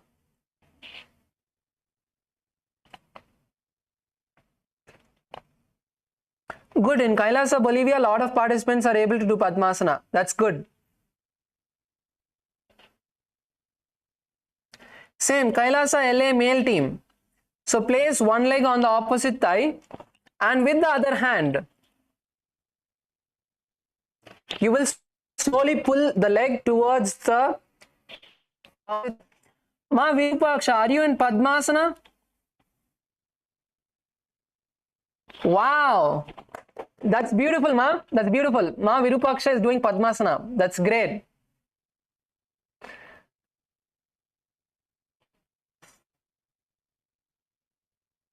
So, yes, let's continue.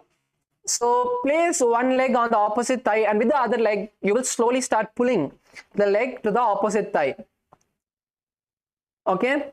So, for some of us, placing the right leg on the left thigh and then pulling the left leg up will be easier. For some of us, it will be the other way around. So, try both ways. So, see which side is easier for you. Nandakumaraya, are you doing Padmasana? Thumbs up. Good. Can you do Padmasana without your hands? Still practicing for that. Unnu பண்ணிட்டு இருக்கீங்க.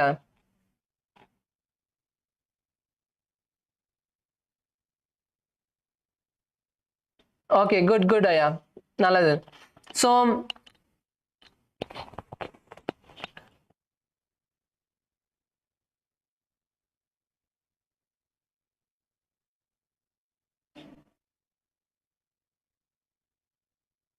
yes, so let's keep trying for a few more minutes. Bring the leg to the opposite thigh and slowly start lifting the leg.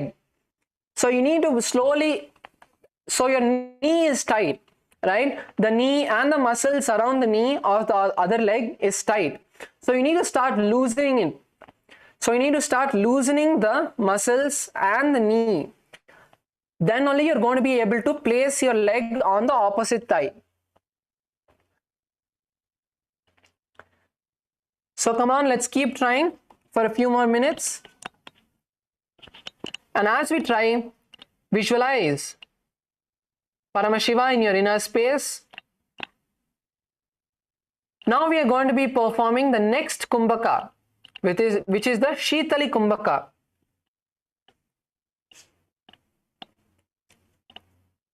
So in the previous asana, so in the previous Kumbhaka, we were doing the Sheetkari Kumbhaka. In the Sheetkari Kumbhaka, we were clenching our teeth, right? So in the same way, we are going to be clenching our teeth, but in this, we will press our tongue against the teeth. So not just clenching the teeth alone, but press the tongue against the teeth. Inhale through the teeth.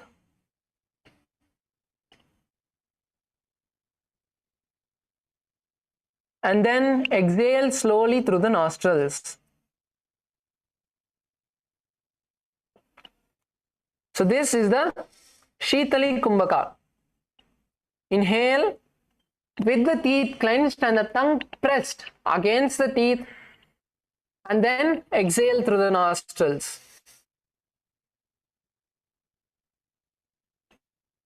Visualize Paramashiva in your inner space. All persons who are able to do Padmasana,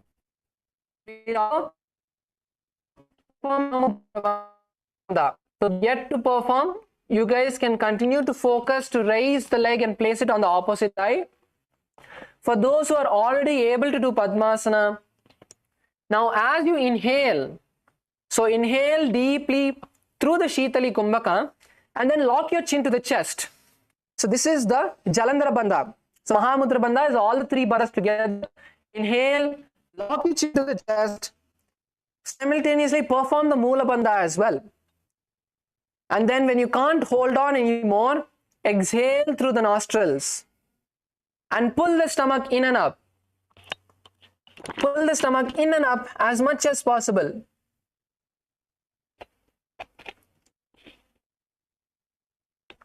Pull the stomach in and up as much as possible.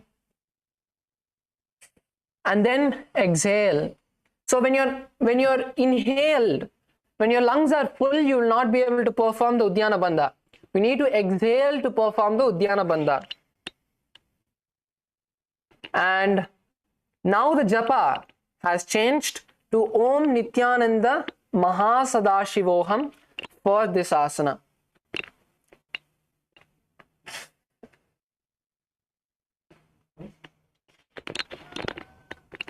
आसनं द्विविधं प्रोक्तं पद्मं वज्रासनं तथा ऊर्ध्वोरुपरि चेत् धत्ते उभे पादतले यथा. Yes. Now we move into Padmasana 4. Sorry, Padmasana 2. So Padmasana 2 is, in Padmasana, just cross your hands and hold on to the respective toes. So with your right hand, you're going to hold your right toe.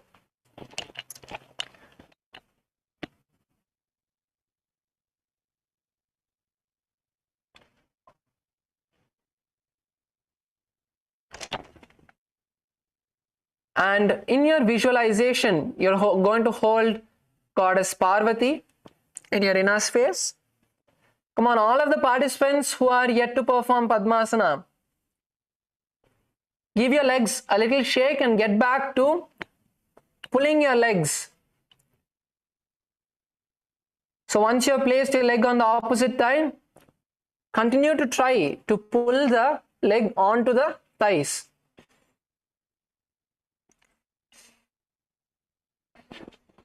For all of those who are already in Padmasana, now hold your leg with the respective hands.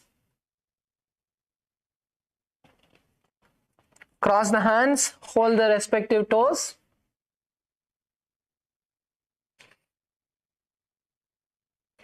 Good. Kailasa, Malaysia. Ma on the blue mat.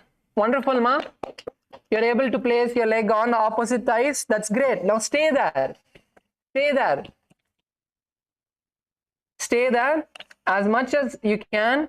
And then if your knees or legs start paining, then you can relax for a few seconds. But stay there. Allow your body to experience this asana. Wish Goddess Parvati in your inner space. Gaze to the nose. Perform the Mula Bandha and the Japa Om Nithyananda Mahasadaशिवोहम. उत्तानो चरणो कृत्वा ऊरु संस्थौ प्रयत्नतः ऊरुमध्ये तथोत्तानो पाणी कृत्वा तु तादृशौ नासाग्रे विन्यसे दृष्टिं दन्तमूलं च जिह्वया उत्तोल्य चिबुकं वक्ष्य उत्थाप्य पवनं शनैः. Yes, now let's all stretch our legs and we're going down. All of us can lay down on the back.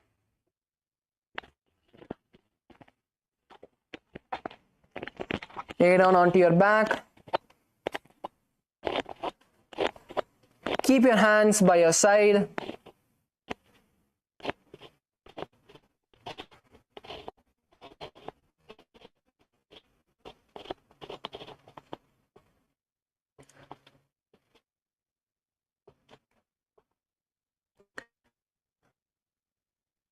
Back completely.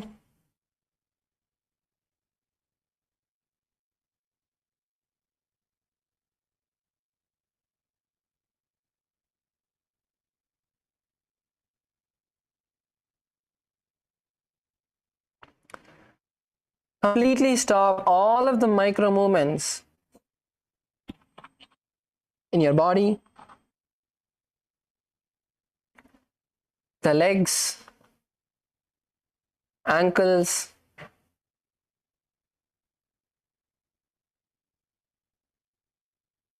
the calves, the knees, the thighs, your hips, the tips of the fingers, the wrists, your forearms. Do not move. Keep your hands by your side.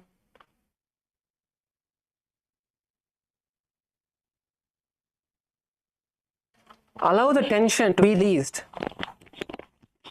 But you do not need to move your hands for that. Do not move your body. Completely just stay still. like a shava, a dead body. Stay completely still. Mentally just release the stress, the tension in those points, in your arms, your shoulders, your chest, your back, your neck.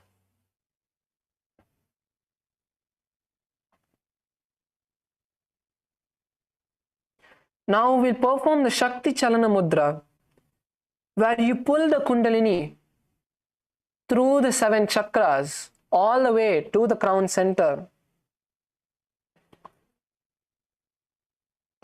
So visualize a powerful golden energy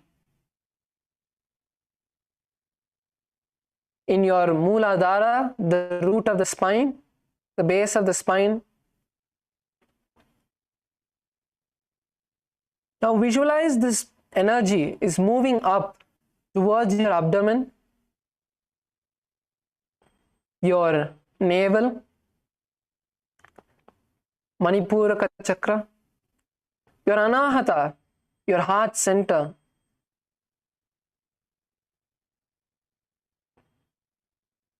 your Vishuddhi, throat center, the Agnya, the brow center, and the Sahasrara.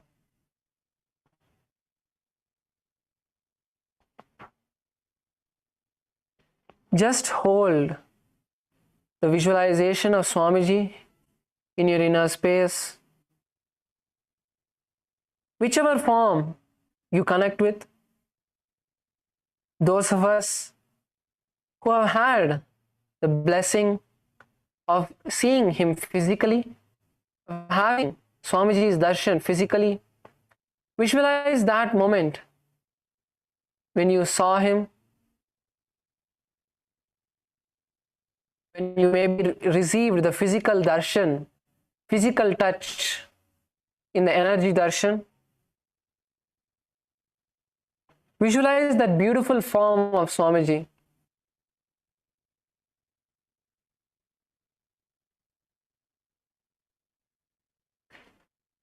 Unclutch from every other thought in your inner space.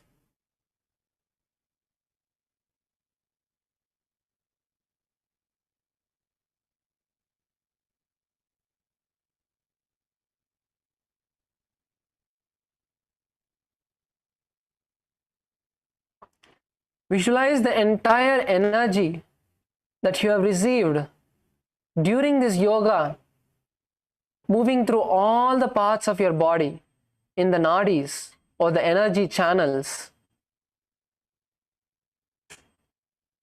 Your entire body breathing.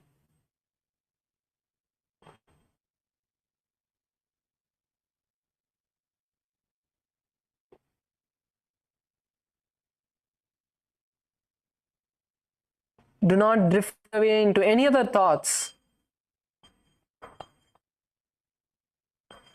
Just relax into that beautiful form of Swamiji that you are visualizing.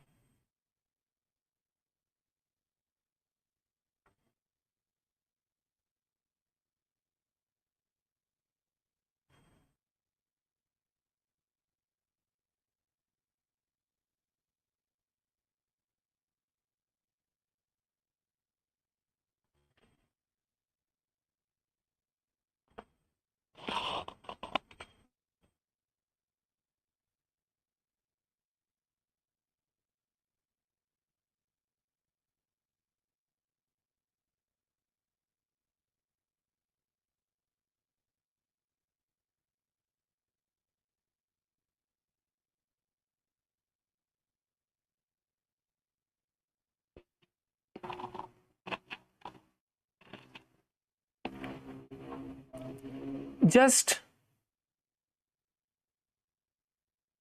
relax into the beautiful form of Swamiji.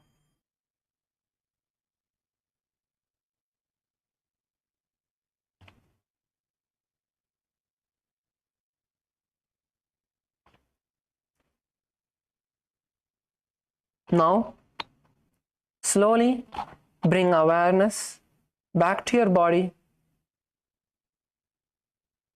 Bring awareness to the tip of your toes, your feet, your knees,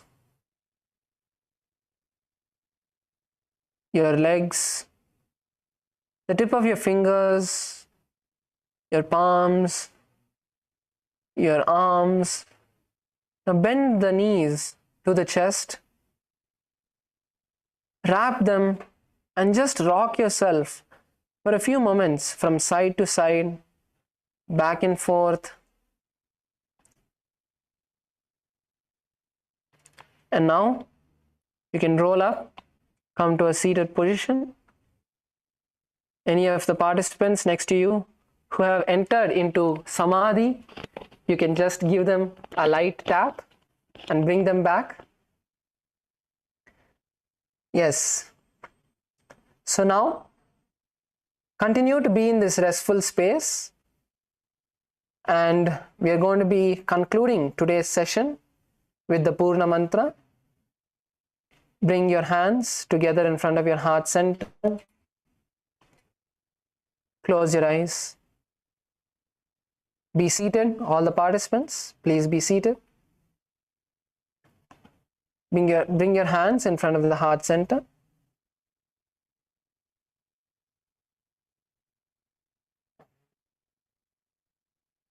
Close your eyes. Take a deep breath. Visualize Swamiji in your inner space and let us chant the Purna Mantra. Om Purnamadav Purnamidam Purnat Purnamudachyate Purnasya Purnamadaya Purnamevavashishyate. Om Shanti Shanti Shanti. Harihi Om Tat Sat. Sarvam Bhagavat Shri Nithyananda Paramashiva Padukarpanamastu. Om Nithyanandam. So now the break timings will be announced by the hall warriors locally.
the ferociousness of seeking is powerful enough, like the fire of Kalabhairava, to burn everything which need to be burnt and destroyed inside you. Laziness, tiredness, boredom, everything which need to be taken out of you can be just like that burned. How many microseconds it will take for negativity to disappear in front of Kalabhairava's ferociousness? Not even micro millisecond.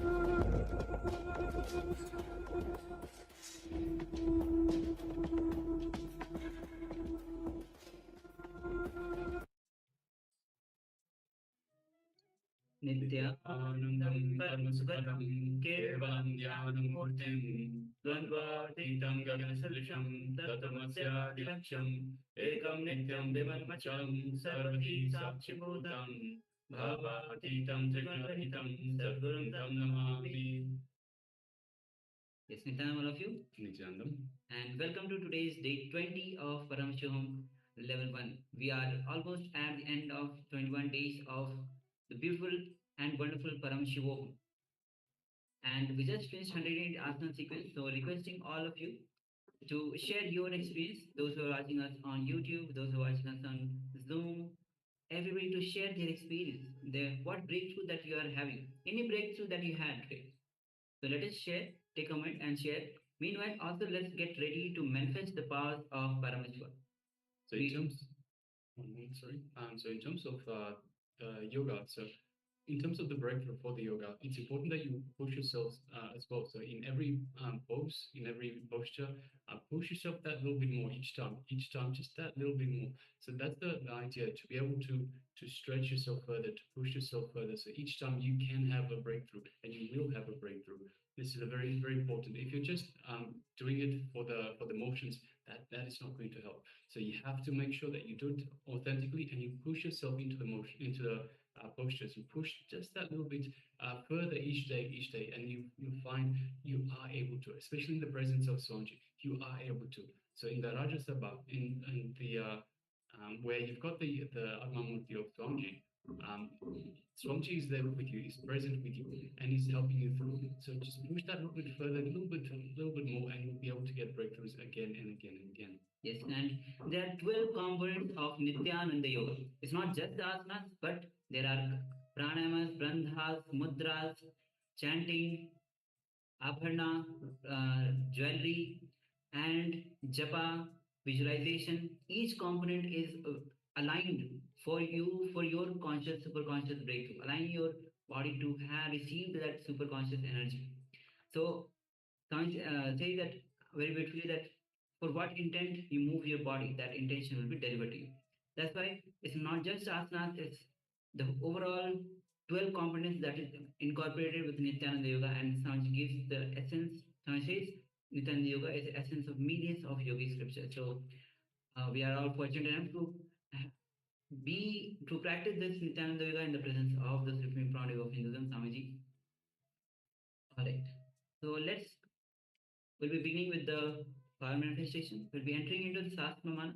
Meanwhile, you can get ready with the blindfold to cover your eyes to manifest the powers of third eye. So the Sastramana, which is the scriptural reference to manifest the powers of third eye, goes as Kapalantarmano yasya tishthanmilitalochanaha kramena manasodharya lakshaye lakshamuttamam. Translation of this word goes as, by fixing the mind in the inner space within the crown center and sitting stably without any movement, having the eyes closed in succession, but that stability of the mind and the inner space through the power of third eye, one directly sees the ultimate goal, Laksham, by having the vision beyond the sight that reveals any object or place, attaining the space of oneness with the source Paramashiva. With this, let's get ready to manifest the powers of third eye, powers of Paramashiva. We also have been joined by Mahagyanrudata, and we just joined by Amtavandani. Welcome all of you. Welcome. Alright, so we are about to enter into the power manifestation.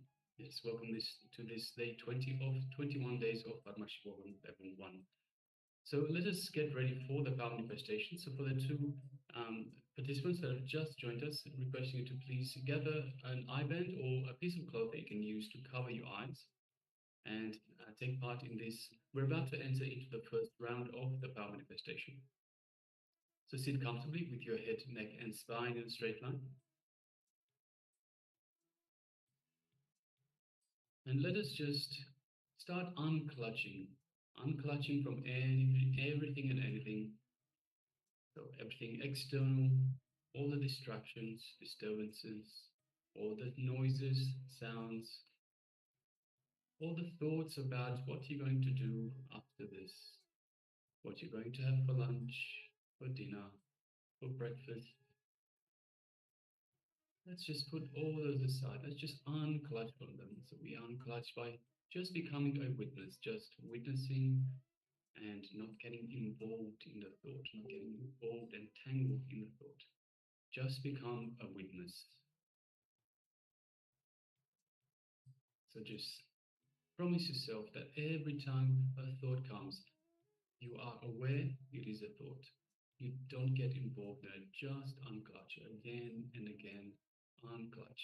Every time a thought comes up, just remember, unclutch, unclutch. Almost like a mantra, unclutch. And again, come to the space of unclutching. Come to the space of restful awareness.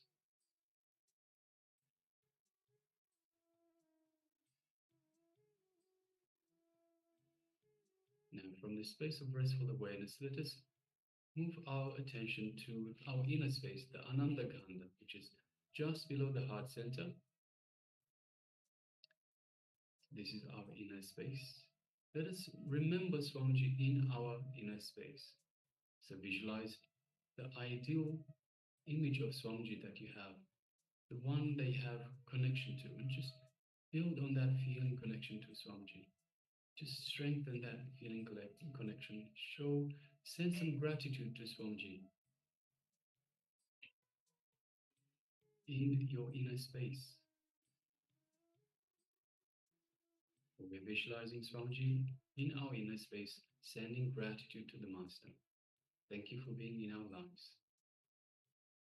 Thank you for guiding us from darkness into the light.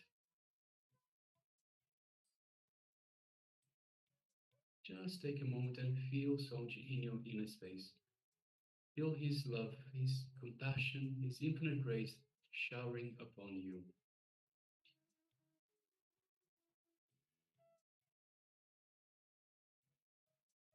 And feel the superconscious energy that Swamiji is radiating flow throughout your entire body, reaching out to every corner of your body, every single one of the trillions of cells that you have in your body. Feeling this energy, this superconscious energy flooding, making every cell in your body feel alive, feeling excited, buzzing with energy.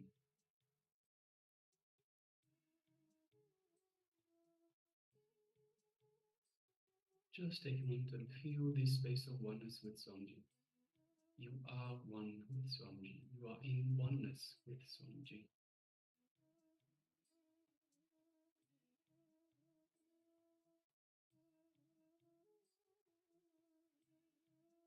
Now let us take a moment and move our gaze to the third eye, the area just between the eyebrows, the Anya chakra. And let us just gaze lightly into the third eye. So don't concentrate, don't strain yourself, just lightly gaze into the third eye. And through your third eye, look into Swamiji's third eye, thus creating an energetic connection. As you do so, you feel Swamiji's energy in your third eye. You feel your third eye activated, awakened, energized.